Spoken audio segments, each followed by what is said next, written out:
Joined now on Zoom by Juliet Kayyem. Juliet, national security expert, former Assistant Secretary for Homeland Security under Barack Obama, founding chair of the Homeland Security Program at Harvard's Kennedy School of Government, and CNN senior national security analyst. Juliet, good to see you. Good to see you. Hey, Juliet. Sorry I didn't make it in. I'm a wimp. That's okay. That's okay. So I got my parking space. I'm not moving till May. Yeah, half of Boston is doing the same thing. I guess they do it in Cambridge, they do it in Boston too, and probably Somerville as well. But in any case, a lot of people were looking in the President's State of the Union last night for an explanation about what the plan is with this massive military presence, aimed at Iran. So, were you able to glean? No.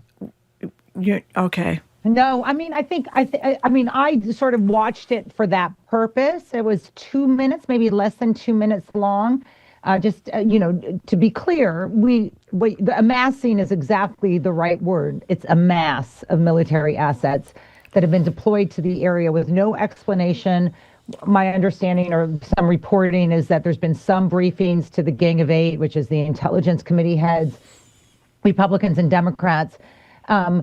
Negotiations are parallels to this. So the best explanation is that there's sort of a muscle behind the diplomacy to make sure that the diplomacy wins. No one quite knows why we're here. I mean, the Trump administration ripped up the deal with Iran, and I think at best that's where we'll end up. The Obama deal that he had ripped up when he was president the first time. But I found his language across the board, but in particular in Iran, very, not compelling, not. It didn't even have his old flair. Like it felt very flat. Like, oh, this thing is happening, and we really hope that we could come to diplomacy. It was just everything about it was inexplicable. So I think the best. I mean, I hope that it means he is starting to hear from his inner circle, which we know is true, that they're divided, but also starting to see the polling, which is the only thing that moves him, that this would be an utter disaster. Well, when you say the polls move him, I mean, the number that probably is lowest in terms of anything he's doing is on tariffs. And tariffs were center stage again last night. The polls and the American people's wishes be damned. Is there, beyond the fact that he didn't use the State of the Union, as some suggest that he would, to say either why we're amassing this huge armada there or what our goal is if we were to do something, is he doing it anywhere else? Does Congress have an idea why we have this huge military presence? Do they know we want to? Is it regime change? I thought we. What was the verb that he used about annihilating the nuclear capacity of Iran months ago? But is that the goal to further do that? I mean, that's the crazy thing is that everything that he says when he does say it is proof that their previous story, that they annihilated the nuclear facility capacity a couple months ago when they bombed, that all of that was not true. Like either there is nuclear capability or there isn't. We have to believe that there is, and I do think most people outside of government believe that while that strike had consequences, in no way eviscerated or annihilated Iran's nuclear program. Remember, the White House said it did months ago. Now we find ourselves in a war or potential war with no understanding of what the end goal is. Iran has for a long time says it is not building nuclear capacity. There's no reason to believe that. But the only hint that Trump gave us yesterday was, I just haven't heard the Iranian leadership say those secret words. First of all, they're not secret, which is they won't build nuclear weapons. They have said it. So I don't know if he knows why or what's pushing this, except for he likes strategic strikes. They give him a sense of power, and this is what America does, and we can do this now. He gets no criticism or pushback from the Secretary of Defense, Hegseth, certainly not from Marco Rubio, the Secretary of State. So the only thing we've heard is that his own hand-selected chairman of the Joint Chiefs, is trying to sound the alarm that anything bigger than some symbolic strike is a nightmare. That's Kane, by the way, who's called yes, General Raisin Kane. You know, the only other foreign policy thing, because again, we're going to speak to a UN leader from Ukraine, from Kyiv, in a few minutes, so we'll save that for her. I'm assuming that one of his aides said, if you mention Greenland, you're going to get an electric shock during the speech. Nothing about Greenland. Basically, we love the new leader of Venezuela, even though the new leader of Venezuela was connected at the hip to the old leader who we deposed. And so, but apparently the Republicans are fine with that, and so much for America first. You know, can we go to another country with you for a second? Mexico. This cartel leader, El Mencho, I don't even know what El Mencho, it's El Mencho. In any case, he's gone and apparently taken out by the Mexican military. How big a deal is this? How big a deal is this? And does this placate some of the threats or whatever concerns that Trump has raised with Sheinbaum about drugs coming from Mexico? Yes. I mean, well, I would say yes, with the caveat. So Claudia Sheinbaum had campaigned with the promise of a very different approach to the cartels. Previous presidents have been, I wouldn't say they supported them, but it was just sort of like, you know, they were like mini governments that they were going to leave alone, and that the best way to deal with the cartels and ensure that Mexicans were not targeted, law-abiding Mexicans, was to let the cartels have their space. Sheinbaum comes in and says, enough. You know, this is why people think we're a third world country, and you can't trust these people. So we always knew that she was going to be more aggressive. What we know from the reporting to date is the United States was a partner in this effort, at least in terms of intelligence, and she wanted him out as both a statement, but also as, I think, part of the attempt to have better relations with the United States. Remember, you just mentioned Greenland and all the other places that Trump has promised to invade. Mexico was on that list at one stage. It is a brand new world. I have questions that I don't have answers for, which is about 20 National Guard members were killed because this erupted the sort of détente that had existed.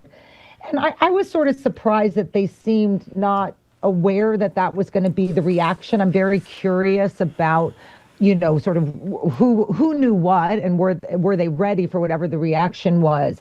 But, you know, look, we are the market for the cartels. They're never going to go away until we control the United States market for guns and drugs.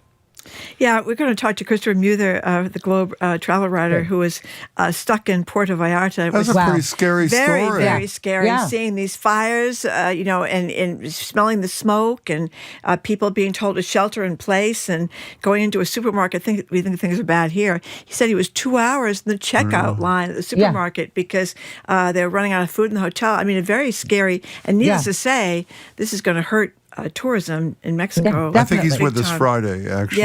Yeah. You know, one last thing about this. FIFA, I'm sorry, you go ahead. I mean, the World Cup, for all the problems that we are worried about for the U.S., the World Cup officially, as it wasn't just rumors, officially had a statement about, you know, we are a little bit nervous about the opening is in Mexico City. There's about 6 games there. Throughout Mexico, we're a little bit nervous. You guys better get your act together. I'm sure Sheinbaum will do everything she can to keep it there, but I was surprised how quickly FIFA came out. FIFA, by the way, was rumored to be ready to give El Mencho the second FIFA Peace Prize, but now that he's no longer with you're us, wrong about that. It was Kash Patel. He won't be. Well, we'll get to Kash Patel. Yeah. One last thing about Mexico before we get to the head of the FBI. Did you see that Secretary of State Musk, his comment about Sheinbaum, he tweeted that Secretary of State Musk? I was joking. Elon Musk tweets that Sheinbaum is saying what the cartel bosses tell her to say? I mean, what? I mean, Yeah, and she tweeted back, which is I know. great. I know. What'd she say? This is the way she just said you're just full of. and she you may know, sue like- him. She said she. Yeah, I don't know if that's she right. can. That's yeah, right, Jim. yeah. I had forgotten that she was going to sue him for libeling her. So yeah. Yeah, I don't think you can sue anything that's on X. That's one of the problems. They're not. Oh, They here can goes say Margaret whatever. again. They can Section say whatever. 230. That is exactly right. Section 230. Yeah. But anyways, you brought up Kash Patel. Now, do you want to address his performance in do. general, or do you want to talk about the hockey team, or do you want to talk about his flying no, around? By the the way, country? he was not there last night. Was he still had a hangover from Milan? Or I don't know if the FBI Director generally goes Oh, I didn't know that. he's not a Okay. cabinet secretary. I mean, he might. Right. I want to just. This is just madness, and so I do have some subject matter expertise on how one should behave as a government official, but not even a government official as we've talked about. I do a lot of private consulting and mega event planning. I was in Milan for the first couple of days, so I just want to. So it's just kind of driving me crazy. So can I just set the record straight? Sure. The FBI Sure. does not lead U.S. Olympic Committee security. Well, for the most part, Italy leads it. When a city bids, Boston, LA, whoever, when a city bids, part of that bid process is what the safety apparatus would look like. Italy, by long-standing tradition under the International Olympic Committee, works with the State Department Office of Diplomatic Security to protect the USOC. They're not a government agency, but they basically represent the United States government, all the athletes. Everything goes through the State Department. The FBI is a partner agency, but nothing, when they say, well, he had to lead security. No, he didn't lead security. Number two, all of the security and safety planning is done years before. So I'm very curious if Kash Patel's new interest in supporting his people abroad, had existed before. I am not opposed to even members of the Trump administration supporting our Olympic teams. It's actually meaningful. And every presidency and every White House does it. It is meaningful to the athletes to have their government support them. Generally, this is done. The White House will say, on behalf of the United States, we're sending the secretary of so-and-so or the FBI director. That didn't happen. I will get off my soapbox in a second. I want to talk about the drinking. before you mention the drinking, can I just say we're speaking with Juliet Kayyem, and you're listening to BPR and NEPM and GBH. Take it away, Juliet. Thank you. The idea that government officials should be able to have fun and party with the boys, I get that. Like, it is nice to be there. But if we buy his argument that he was there as the FBI director and not as Kash Patel hockey fan, spending our taxpayer dollars because he wanted to guzzle beer bottles in the locker room, you don't drink, and no one is saying that. Like, in my you don't, like, it's so ridiculous. Like, in my contracts for some of my clients, I have no drinking clauses. They're not necessary. Anyone in my world knows you do not go to an event and drink, because God forbid something happens and your resource, you don't have your resources. This guy was completely drunk. He looked idiotic. He looked stupid. He looked juvenile. But this idea that, like, he's allowed to party is actually not true. You're actually, if you are in safety and you are at one of these events, and everyone's sort of taking that as a given, I have fun. I don't have fun until the closing ceremonies, and he should have known that. Well, you just can't see Thank you. Christopher Ray doing it, or Bob No, it's Robert Mueller embarrassing. jumping around. I mean, that looked like someone who honestly, who couldn't control his drinking. You can stand in the locker room. You can support. You can say the the U.S. government and the American people are so proud of you. Yeah. You don't guzzle beers and yell like a frat boy. And jump up and down with your, yeah. Okay, so we only have a couple of minutes left, but real quick, this is a very disturbing story about tourism in the United States. We've lost billions of dollars. Canadians aren't coming here. Apparently the French and the Germans, I mean, some of them are coming, but we've really taken a hit, which is being blamed on Trump. So I guess 3 more years of suffering for the tourism industry? I don't know how we get out of this. We had talked about this last year, if you remember, when the first data points were coming out in the summer, particularly because it's impacting a lot of New England with Canadians not going to Maine, the Cape, and things like that.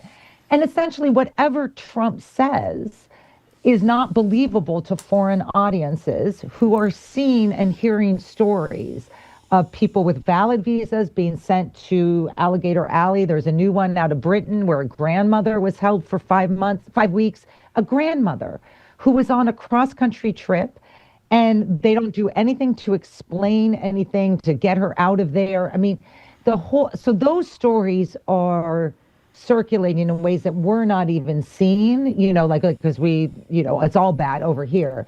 And they are impacting our tourism. At the same time, in the same way you see, Canada, what its prime minister said, you're turning to other allies, other countries.